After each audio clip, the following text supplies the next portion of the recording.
Hi everyone, welcome to my channel. This is Motun Talks, a platform where we talk about the goodness of God.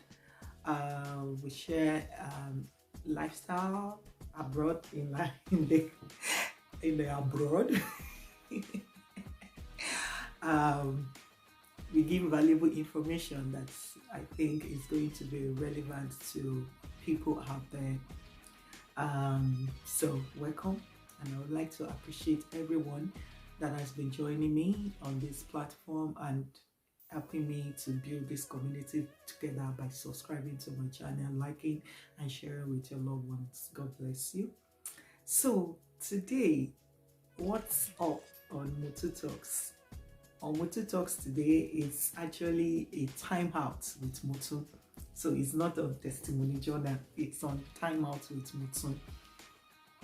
And this video is better because I got some calls, some people reaching out to me and asking some questions about, oh Motun, what do you think we need to do before we choose a school? Motun, what do you think we need to do? How do I know the schools I need to pick? What course do you suggest? And stuff like that. Actually, I've started writing a book on that because I found out that it's not out there. I've started writing a book on it, but I felt it is an immediate need that needed to be addressed, and that is the main reason why I'm shooting this this video. It's going to be about some series, so I'll be sharing insights on what to do before you even pick a school or before you decide to pick a course, and relating it to what I did and how I feel is going to be of help to someone or anybody out there that is considering schooling in other country outside your country where you reside. So that's what I'm going to be talking to us about today. Like I said, welcome to Motun Talks, and today is more on time out with Motun. All right, so like I used to say, like I was saying from my intro, I knew right within me that I wanted to school abroad. You know, if you've seen my previous video, you would have seen where I mentioned I had that dream that I wanted to become a better person. I wanted to do something more for myself. And how can I achieve that? It's more for me to go to a new school and learn the skills that is needed for me to improve my skills and for me to be able to be rightly placed where I wanted. So that was what I did. And before I decided that, I considered some factors before I chose the school, before I chose the course, and then decided on what to do or where to go to. So the first thing I considered, my people, I'm not born with a silver spoon, and I knew how intensive or capital intensive schooling in abroad is. So the first thing I looked at was, I looked at the tuition fee of the schools. I look at the tuition fee, comparing it with other schools, and I look at available scholarship. That's, I'm an international student, and I knew that the tuition fee for home-based students is quite different from international students. So I weighed tuition fee of different schools, and after weighing their tuition fee, I weighed which of them is giving scholarship. And when I found out that these schools are giving scholarship, I weighed, okay, what's the percentage of scholarship they give? Because it varies, regarding as per different schools, their scholarship that they offered actually varies.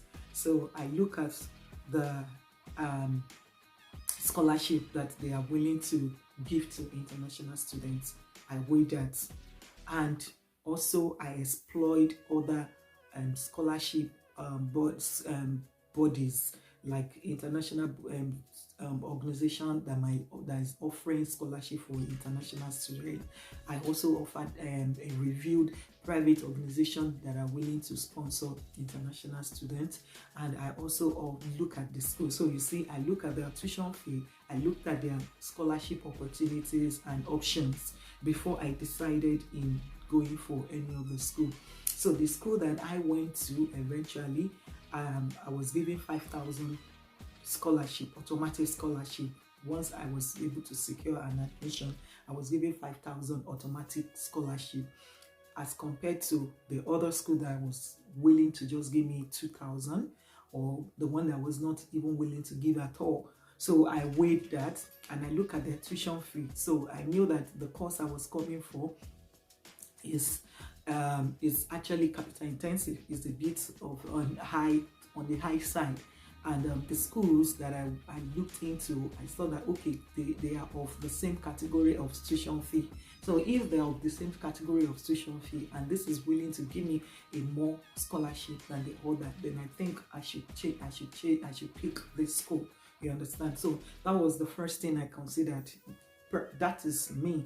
I'm not talking about you or other people. That might not be the factor you will consider, but the factor that I consider mostly was the finance aspect.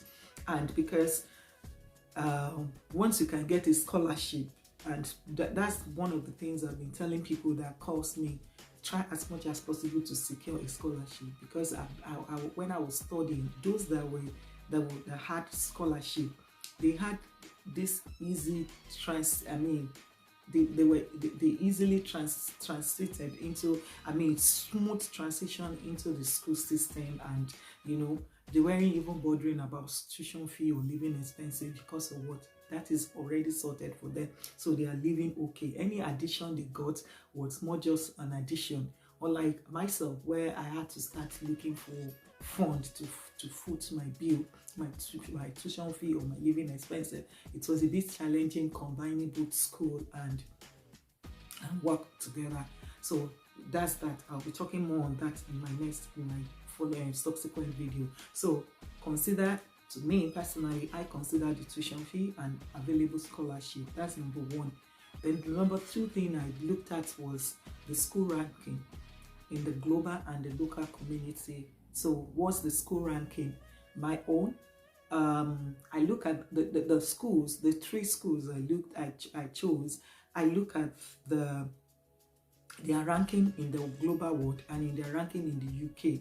So the school I eventually chose was number 5 in research in the UK at that time, and it was one of the top 100 in the global world.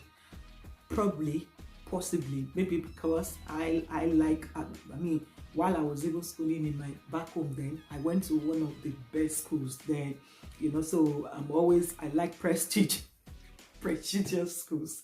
So I looked at that. That might be something you might not consider or factor in, but that was what I factored in. So I look at the school that I eventually chose, I look at their ranking in the UK, and I looked at their ranking in the global world, and that really helped me.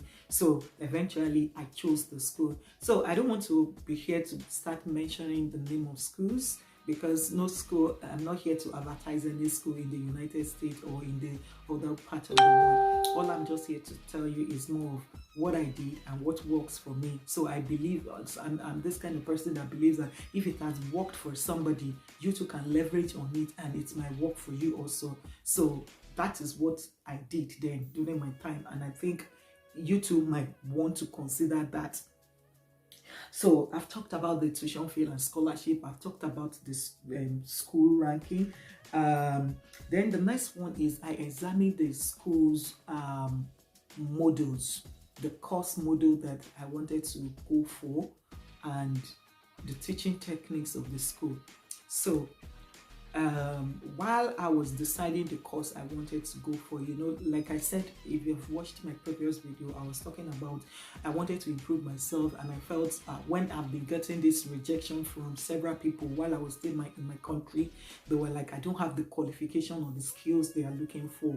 And I googled, and I was just like, okay, so what exactly are these people looking out for? And I found out that in my field, this is what they are requesting or looking out for. And it was a big thing then. And I'm going to share the course I came for. I actually studied data science and analytics. So the schools that I chose, all of them, those three schools were the only schools offering that course in the UK. Data science and analytics. Every other schools might offer data science, or they might offer analytics, data analytics, but combining both data science and analytics was just the three schools then. And that gave me an insight of, okay, so these are the schools. So out of the numerous schools in the United Kingdom, these three stood out for me because they have this course that specifically I'm looking for. So they combine both data science and analytics skills. That's what they want to teach on. So that was what informed me picking those schools and picking my course. And why did I pick the course? I found out that, okay, data science is one of the global job or global work occupation in the global market, you understand. And I found out that also, data is the new currency. Everybody uses data in health, in construction, in banking system, name it. Schools, they use data to inform decision. And having my own background in statistics, having my own background in experience working as a health analyst while I was back home, I felt, okay, I want to broaden my health my knowledge, not just streamlining myself to health data only. I wanted to be exposed to other data analysis and things that I could do that would make me relevant in the global world. So that was what really informed my own choice of course and choice of school. So I look at it and I leverage on it, and I felt that even when I finished from United Kingdom and I decide to go back home, the course I came for is going to be relevant when I go back to my country. And if I decide to stay in the United Kingdom, the course I came for is going to be relevant in the United Kingdom. Or either if I want to move to other country of my choice, the course I came for is going to be relevant in other country. So that was what really informed my own course and the school that I chose. That might be something you too might consider. So several calls that I've received, I will always tell people, the country you are going to, look at their shortage in demand occupation or occupation shortage demand or whatever they call it in their own country. What are the occupation they need there? So those are the things you will need to enhance your skill on that will make you relevant in that country. You understand? So data science is more of a global thing. So either I'm staying in the United States or either I'm staying in the United Kingdom, or I decide to go to the United States, or I decide to go to Canada, or I decide to even return back to my country. Data science is one of the big things. I mean, in the global, and we all know what it is then. So I'm not trying to brag. I'm just saying that pick the course that will be relevant to you when you finish, that will be relevant to the community where you are, and that will be relevant to the global market. So that was what I did, and I feel you too could do that. All right, so I've talked about the market demand for the course. So you need to actually know the market demand for the course you are going for. So that was what I did after examining. Then the next thing I did was I examined the course module and the technique and teaching techniques for each school. So I knew that I had a bit of background in statistics and mathematics and stuff like that, but programming is not something I am exposed to. So some of those schools are more intense or focus more on other aspects of data science. So, and I weighed my option. So I knew, oh, I have this experience before. Is this something I think I can build my skills on? Is this something I think I'll be able to scale through if I go for this course in this school? You understand? So, and what is their teaching techniques? How are they teaching? Is it 50-50 coursework and 50% exam, or is it 100% coursework or 100% exam? I weighed all those things before I choose my school. So if I've seen that, oh, majority of this school is more of coursework, how am I, do I think I'm good in literature review and to do my coursework and to submit and stuff, or do I think I want to sit in the exam where I would have prepared for my exam and I can do the exam, or do I think I can be able to perform well in 100% exam or 100% coursework, or will I be able to cope if it is just 50% coursework and 50% exam? So those are the things I weighed before I chose my school. Honestly, it was more of a map out plan for me. I looked into that before I chose my school, and thank God a friend of mine also actually helped, which I'll talk about also in that. So the next one I want to advise people, it's more on, don't apply to one school, apply to several schools. So is either you apply to different schools in the country you want to go to, or you apply to the same school in that country and apply for different course, or you apply to different countries. You can pick one school in different countries and apply. As of me, I knew after I've decided the country I wanted to go to, because I was actually weighing my options in United States, in Canada, and in UK. But due to the school tuition fee, so my course then, when I was weighing it in the Canada, it was over $40,000, even in the US, and I could get something less than £20 or thereabout, £20,000 in UK. And I was just like, okay, so because I wanted to go for this course, which is data science and analytics, it's much more affordable in the UK than US or Canada. So that struck out the country and streamlined it to UK. So now after I have chosen UK, so which of the schools, I've decided, okay, these 3 schools are offering the course of my choice. These 3 schools are offering the course of my choice. So, and later I now started streamlining them. Okay, this school offered the course, their tuition fee. At the end of the day, the 3 schools I applied to, 2 only granted me admission, 1 did not. The reason why, I had no idea. Honestly, I have no idea, and I didn't even pursue or try to find out why, as long as I have 2 that I can now choose from. You understand? And they are the schools that I apply to. So I used to advise people, even when you want to apply to school, just ensure that it's not just one school you just apply to and that is it. Apply to 1 or 2, 2 or 3 schools in the same country, or you apply to one school, as many schools in one country, or 2 or 3 countries of your choice, and ensure that or you pick different courses that you think you'll be able to fit into. You pick different courses in the same school or in the same country that you want to go to. So that's my advice. I used to tell people that just don't apply to one school, apply to 2 or 3 schools. Okay. And the next thing is, after I told you that I weighed the school's tuition opportunities and stuff, I also weighed their living expenses. Yeah. So the school I got to was one in London and the one was in Wales, and I looked at the living expenses in London and living expenses in Wales. It's much more affordable and less expensive than London. And after I looked at their living expenses also, I also look at additional opportunities that these schools will be offering me. Yeah, I looked at that, and I have a lot to talk about regarding the school I went to. Aside my scholarship that I was given, I had opportunity to some other in-house training that I wasn't paying for, just because I'm a student.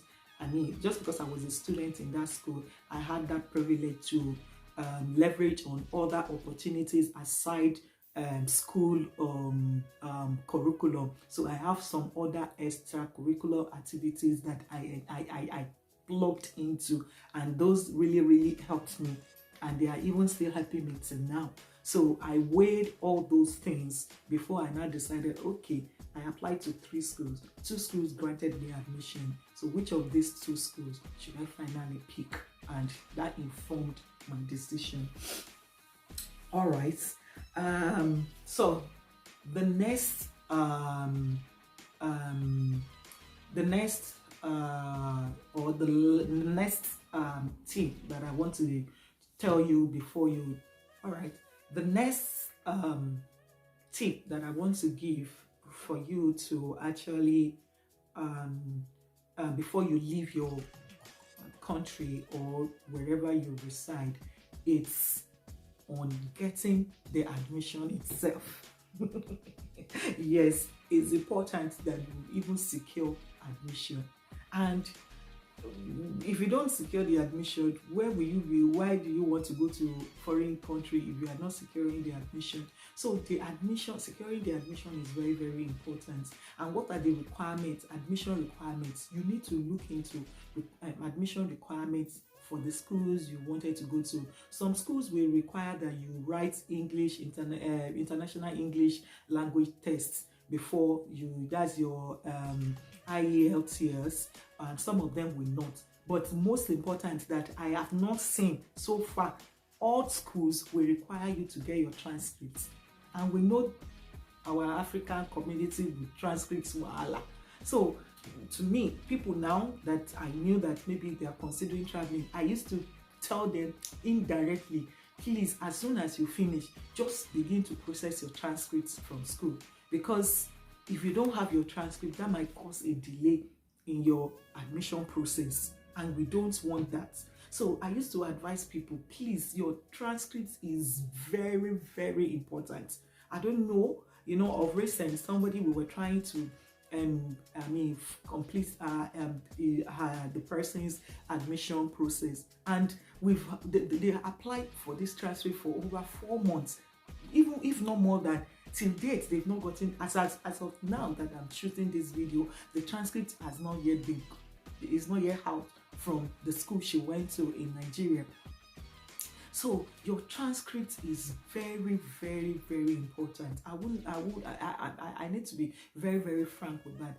Your transcript, ensure you work out your transcript and you get your transcript as soon as possible. It's very important. No school, even in UK, in Canada, even if it's permanent residency you want to apply, you are trying to secure or pursue, they will still need your transcript. So I will advise you to actually work on getting your transcript. So thank God for the school I went to. I was able to get my transcript for both my BSc and my MSc before I left Nigeria, my country, my home country, which is Nigeria. So I will also advise you also to also look into getting your transcript as soon as possible.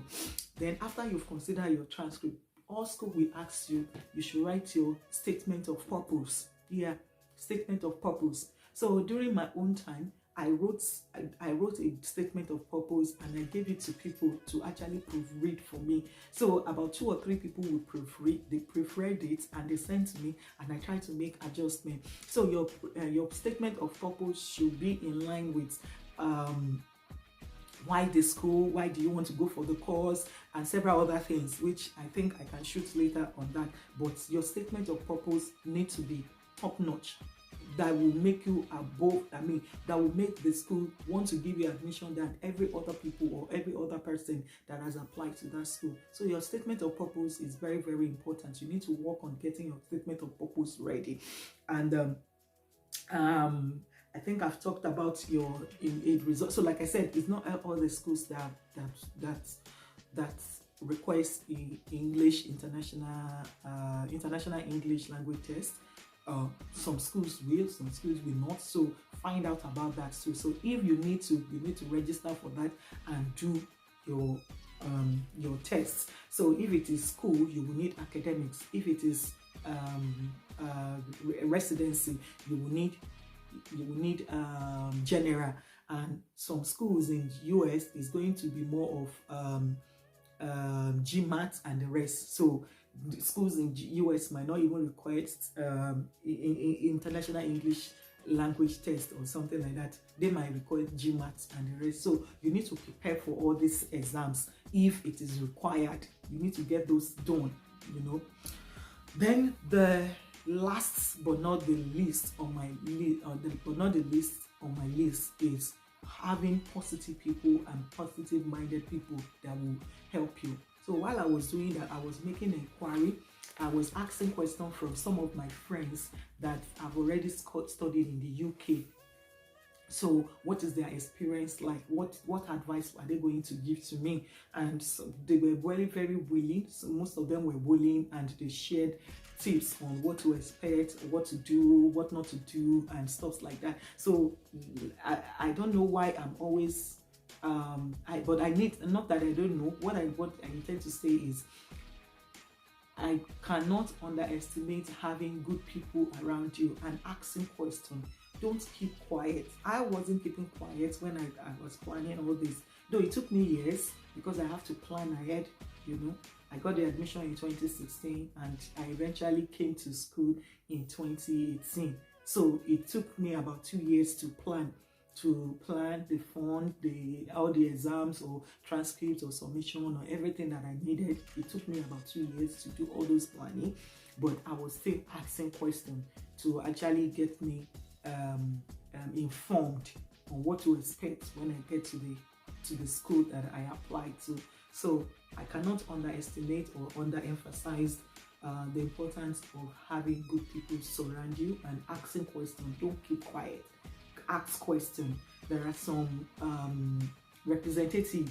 UK always have representative in Nigeria, or I'm sure in your country they will have representative. Go to their office and ask questions. I use them also. The one I used was in Lagos, in Ikeja, and whenever I got stuck or I don't know what to, I go there to the office and I ask questions too. In addition to some of my friends that have already schooled here.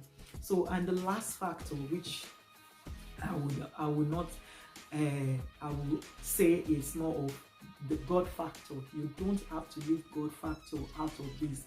While I told you that I'm planning and doing all that, I was committing it to God's hands. I was always committing it to God's hands, that God will make his way come to pass and perfect that which concerns me. So that's the same advice I'm going to give unto you. So I've listed most of the things that you need to consider before you choose a school or before you choose a course or study, before you even leave your country. So those are the things that you need to put in place, and those are the things I did. As you can see, I was talking about my own experience, what I did and what I've seen other people also do. So in my own experience and what other people have done, that is the advice that I have for you before you leave your country or before you even decide to choose a school or a course. So the next video that I will be shooting, I will be telling you what you should do when you arrive in your country of interest, or your choice of country, or your choice, or going for your choice of course that you wanted to go to. So that's what my next video is going to be talking about, what you could do or to actually translate and be in the community you find yourself. So thank you so much for watching and staying tuned to this channel up to this moment.